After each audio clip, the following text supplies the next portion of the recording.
Oh, woe is me, woe is me. Why can you never say anything critical of the Beatles or voice an opinion about the Beatles without these overly sensitive fans getting so upset with you? And ooh, how dare you question my glorious Beatles? And so I'm feeling shame because this video is going to be a little bit critical here and there of our beloved Beatles. Okay, so but what am I doing? I don't need to do this. I don't need to feel I need anonymity or feel shame for what I'm going to say. I mean, I have a right to say what I need to see what I'm doing here. I have a right to say what I want to say and not feel bad about it and not give a crap or a hoot what the other Beatle fans think out there, because everyone's got an opinion. They're all sensitive. Ooh, you know, don't say anything, Matt. Don't question our Beatles. Listen, folks, nobody is as big a Beatle fan as I am. No one's been a Beatles fan as long as I've been. I've been a Beatles fan since 1964, way back then when my parents bought me A Hard Day's Night and Meet the Beatles. I got my Hard Day's Night lunchbox. Thank you. Hard Day's Night and Meet the Beatles way back in 1964, and I've never looked back. I've been a fan ever since, folks. I love the Beatles, okay? But, you know, loving the Beatles is like family. They're my musical family, okay? You can have disagreements. You can be upset with one another. You may not be happy with everything a family member does, but you'll always love them. You always come back to them. You can always get together, reunite, make amends, whatever you want to call it. So you can agree to disagree sometimes, but you know what I mean? And that's what I am with the Beatles. I can criticize them once in a while. I can not be happy about every little stinking thing they do. I can call them out once in a while. And that's what I'm going to do in this video, folks. Not completely. I'm going to be giving some compliments too, but it's a bit of a rant, a bit of a complimentary video. But folks, I am done. Let me get to the point. I'm done with Beatles box sets. Done. That's it. I'm done with them. All right. And I will get to the reason why the most recent two that are coming out, the Beatles US albums box set and the George Harrison Living in the Material World deluxe box set, why those two have finally put me over the edge, and I am not getting those two, and I will be very selective if I get Beatles and solo Beatles box sets going forward, okay? Now, let's go back, and I'm going to talk about all this. I'm going to talk about the Beatles. I'm going to talk about John, Paul, George, and Ringo, okay? Now, for me, it all started back in 1972. My first Beatles box set, right here, Alpha Omega, a unauthorized release, but it was a TV release at the time, and I saw it, and I had to have it, and I begged Mom and Dad for this album, and they ordered it and got it for me. This is the album that came out in 1972, the first Beatles box set, as far as I know. I could be off on that, but the first one I was aware of, and it sparked Capital, Apple, whatever, to finally say, uh-oh, got to make a stop to this, and that's why they put out the Beatles Red and Blue albums, okay? So that was the first one in 72. Now, we've all seen box sets since then. You had the famous blue box with all the UK albums and the Rarities album all housed in this beautiful, like leather-looking blue type material with the Beatles faux signatures in gold on the front and gold the Beatles in gold. Beautiful. In the late 1980s, you had that great bread box. Remember the bread box? Okay, I'm going to be showing some images so you'll see all this stuff. I have the bread box, okay? There was also the cassette Italian bread box. More like Italian bread. It was longer and it had all the cassettes in it. There was the From Liverpool box. Who remembers that one? The From Liverpool box was really cool, had a great cover and everything. Nice, nice, nice. And then all of a sudden, in 2009, that's when things started to picking up steam a little bit. In 2009, we got the great stereo box complete. The black one, you know, you could get it in CD or you could get it in vinyl. And I thought that was very done well. Classy looking, nice. Thereafter, we got the mono box, also in CD or vinyl. Classy, well done, I say. Nice, nice, nice. But then in 2017, things started to get a little sketchy a little bit, okay? Now, it was a little bit hit or miss for me. Not too bad, but overall, I'll say good with the Beatles stuff. In 2017, we got Sgt. Pepper. Now, I rate That release an A+. The packaging, the music contained therein, the remix, the extras. It was like a perfect storm for a perfect box set with Sgt. Pepper, as far as I'm concerned. So A+ on that one. And then we got the White Album. Again, I'll still give it an A, although they did a size variant. It wasn't the same shape as the Pepper box. I wish they had stayed uniform, but okay, they didn't. They went with a different size with the White Album, but it was still a nice box. It was well done, classy looking, the artwork, just the way it was all put together, the contents, it was nice. Then they dropped off, in my opinion, folks. When they released Abbey Road, I give that one a C-. You can say whatever you want. You know, the material just wasn't there, Matt, or whatever. But the packaging was horrible. Yeah, you got the little book and you got the little box and all that. But it just, after coming off Pepper and the White Album, which was such high quality, done so well, the box sets, used their imagination. Pepper with the lenticular cover, and the White Album had you lift the cover and you could see could see their faces. But when you lifted it, it was like a embossed image, whatever. Beautiful. But then Abbey Road was kind of meh, kind of boring. Nice to have it. They went back to the original, 12-inch by 12 size and all that. It was okay. So a little sketchy there. Let It Be, they kind of bounced back a little bit. Great packaging with the slip thing, and the images could change and all that stuff. You could get it on CD, you could get it on vinyl. I'll say that was a B+. Let It Be was a bounce back. It was a great package. Nice box set. Revolver was a little step down. I'll still give it...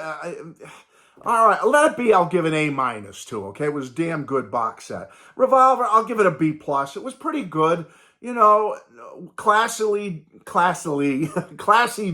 They did it in a very classy way. It was nice, Revolver, but, there was a lot of imagination to the packaging of that. But it was good. It fits in with the rest of them, okay.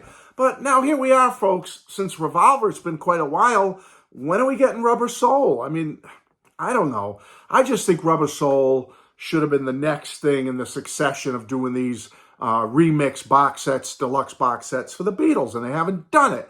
Instead, we got the Red and Blue album, okay? Very nice. Now and then, the final cherry on top of the whole Beatles semi-reunion back in the early 90s. So we finally get Now and Then from them. And they made changes to the Red and Blue album. They added songs. Some people were happy with the remixes. Some people were only happy with some and hated I Am the Walrus and others and all that. So whatever.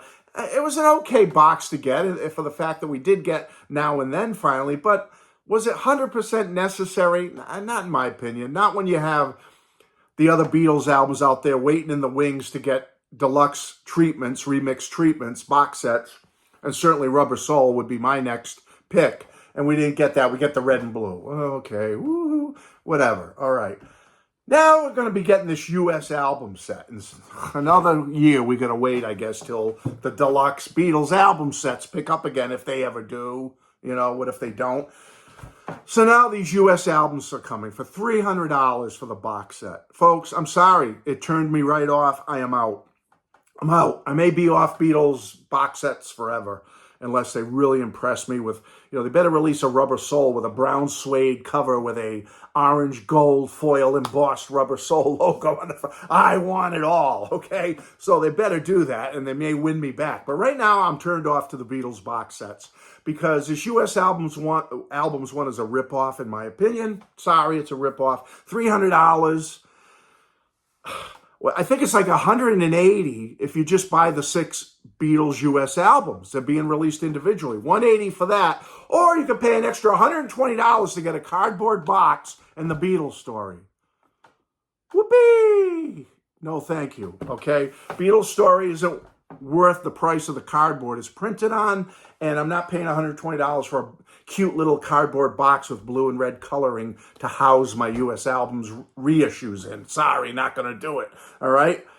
Drop the price by like $200, when they can't get rid of them or something. Maybe I'll think about it.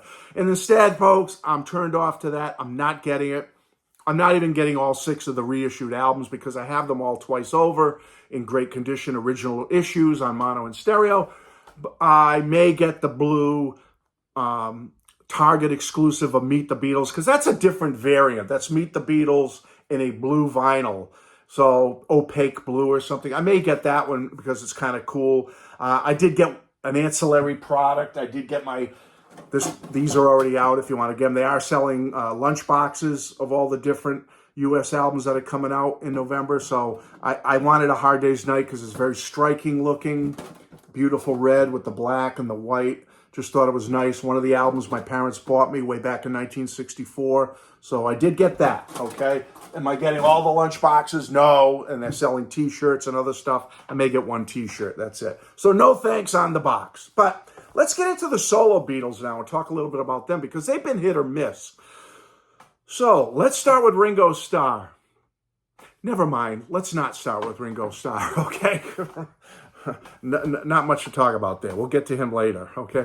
John Lennon started out great with his box sets. He's been a little sketchy, though, his estate. Imagine? Whoa, nice. Complimentary book with it, beautiful packaging, consistent with the 10-inch for the CD set, 10-inch, nice box set, very consistent. Plastic Ono band, consistent again with the packaging. I like that. Uniform, nice. Plastic Ono band, great. They came with books. They came with great music. Wonderful, wonderful. John Lennon, he's firing on all cylinders. Then, but they skip an album all of a sudden. They just skip over an album without much of an explanation. That's a little bit glaring, a little bit weird. So, but they did redeem themselves somewhat with Mind Games. Back to the uniform packaging, beautiful box set. Looks great on the shelf together with the other two, but a little bit of a downer because they released that horrible, costly Cube, and it ruined it a bit for me, folks. That thing is an ugly waste of time, money, and postage to even get that thing. I'm sorry. And there's been a lot of buyer's remorse from tons of people out there. I've talked to a lot of people about it. And some people that got it had such buyer's remorse about it, said it's a waste, it's cumbersome, it's awkward, it's kind of ugly looking. It's not even attractive sitting on a shelf somewhere. It's just what is that? Who cares? And I've heard from people that told me they've regretted getting it. Some of them have even resold it, got rid of it, unloaded it as quick as they could for as much money as they could get back on their dime, and they just hate it. So, but the Lennon estate overall has been good, other than this ugly Cube, other than skipping one of his albums. We'll see how it goes from here on out with Walls and Bridges, Rock and Roll, the Double Fantasy Sessions. We'll see how they finish up here. They did have that very nice Give Me Some Truth box set. Again, career encompassing and uniform. Fits in with the others, size-wise, packaging-wise, nice. Okay, now Ringo. Let's not do Ringo. Waste of time. Okay, let's go to Paul. For the most part, I will give Paul credit. He's been the most consistent, for the most part, hang on, with his Deluxe Archive series.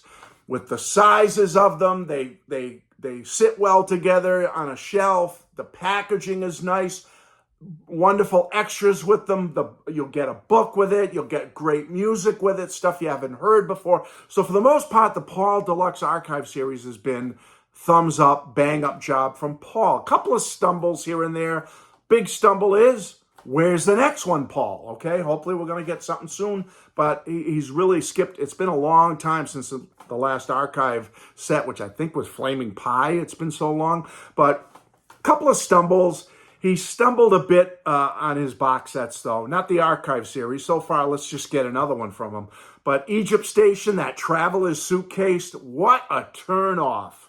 That really started to turn me off to some of these monstrosity box sets. That was one of the first big ones before George did it and John with the Cube. It's a joke.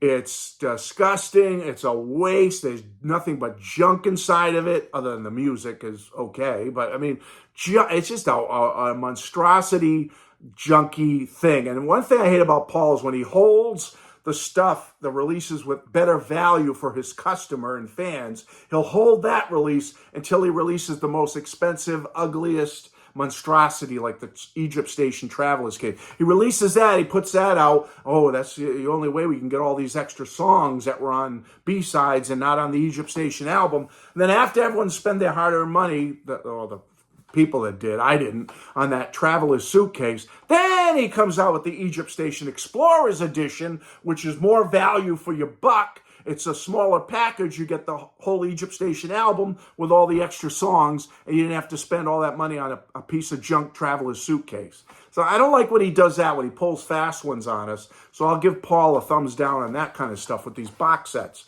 So, but overall, Paul with his archive has been good box sets. He did have that nice singles box set in the wooden crate thing, all the singles, which is very nice. I didn't get it. I couldn't afford it. But it is, it's nice looking, and I guess it's okay. Okay, Ringo. No, Ringo, not yet. Let's go to George Harrison. George has stumbled with his box sets, in my opinion, so far. His estate has, anyway. The All Things Must Pass. The vinyl box on that, the deluxe vinyl All Things Must Pass, was very nice. It was a full, 12-inch box. It was a box with a book in it and the vinyl. But some of us don't buy those big vinyl box sets. We want the CDs. I only get John's sets, CD. I get Paul's archive sets, CD. So with George, I wanted the CD deluxe. And I got the CD deluxe. It's a piece of shite, okay? I did a whole video about it. Go back and see it. Instead of being a full 12-inch size with a big book and big poster and all the big extras, no, it's a little 8-inch thing with the CDs housed in there with a mini poster, and everything's mini. It's like a mini-me of the All Things Must Pass vinyl set, okay? It's junk, and you paid a lot of money for it. So I don't like it, and that turned me off big time to George, to the point that with this new Living in the Material World, I'm not getting the big set, and I'll tell you why with that one in a minute. The wooden Uber crate with All Things Must Pass, George's estate. Well, it's definitely better than John's Cube from my games. At least the All Things Must Pass wooden crate looks somewhat nice. I guess it could be a piece on a shelf somewhere and look okay. Might be a conversation piece, but it's somewhat over the top, too, with the little piece of wood from a tree that fell because of all the termites in George's yard, and the dog lifted his leg on the tree, so they cut it down or whatever they did, or it fell on its own, whatever. A piece of wood, and we get a this and a that, and we get these gnomes in it. And who, really? Is anyone displaying the gnomes anywhere? Does anyone care? I don't know. It's a little bit over the top, but some people wanted it. That's fine. Not me. Now, his Living in the Material World, well, thank goodness there's no crate that people have to sell their firstborn child to get the crate for Living in the Material World. But the deluxe set is weird because, yeah, it's a nice full size. You're going to get a book and all these extras. But why do you get both the CD and the vinyl in the big deluxe? I don't want the vinyl, okay? I'm off vinyl a little bit now, folks. I want the CD. Why can't I get a nice CD set? I can't. If I want the real big deluxe set, I got to get both the vinyl, both the CD, and I don't want it. So how can I get the CD? Well, I'm not getting that. So I have to switch down, take a step down, and I'm getting the CD expanded set would have the album remixed and one CD of extras. So that's what I'm getting. It comes in a regular small package, and that's what I'm getting. I'm not getting the big deluxe because I don't want all this vinyl that I'm not going to play. I wanted the CDs, and I'm not getting that big set just to get both, So George is stumbling a little bit. His estate is with these box sets. There's no consistency. There's no, you get the deluxe of All Things Must Pass. You can get it in vinyl or CD, which is a crappy deluxe. And then All Things Must Pass comes and they go, oh, we'll put both in one big deluxe for you. Get the vinyl and the CD. I don't want that. Stay uniform. Stay consistent. They're not. Anyway, so I'm a little bit sketchy on the Harrison estate, what's coming next. I can't even imagine what they're going to do next. Are they going to go to Dark Horse? Are they going to go to Extra Texture, to Dog Albums? I don't know what they're going to do. We'll see what happens with that. So, Ringo. Okay, I'll finally get to Ringo. Okay, Ringo, peace and love, baby. Ringo's missed the boat. He's missed the boat on box sets, folks. He really has, because let's be honest, I love Ringo. I have all of his albums. Time Takes Time is one of my favorite Beatles solo albums of all time. There's many of Ringo's solo albums I really give kudos to and a thumbs up. I'm a fan. I'm a fan of Ringo. But he's missed the boat, because the only really album that he could have gotten away with a nice deluxe box set or a remix with extra tracks and extras and posters and a book and all that stuff, and maybe with a nice cool lenticular cover, would have been the Ringo album in 1973. And we're well over a year now away from what would have been the 50th anniversary of that. Could he still do it like George is doing it a year late with All Things Must Pass? Living in the Material World? Of course he could, but will he? I don't know. I think he's kind of missing the boat, because that's really the only Ringo album that I think could have a chance financially, commercially, and fan-wise to have a deluxe treatment in a box set. So that's up to Ringo. He can do what he wants, but I just don't know. That's it, folks. I am done with Beatles boxes. I'm done. Not getting the new U.S. albums one, not getting George's Living in the Material World one, and we'll see going forward if they can win me back, but I'm done with them. Love you all. Bye-bye.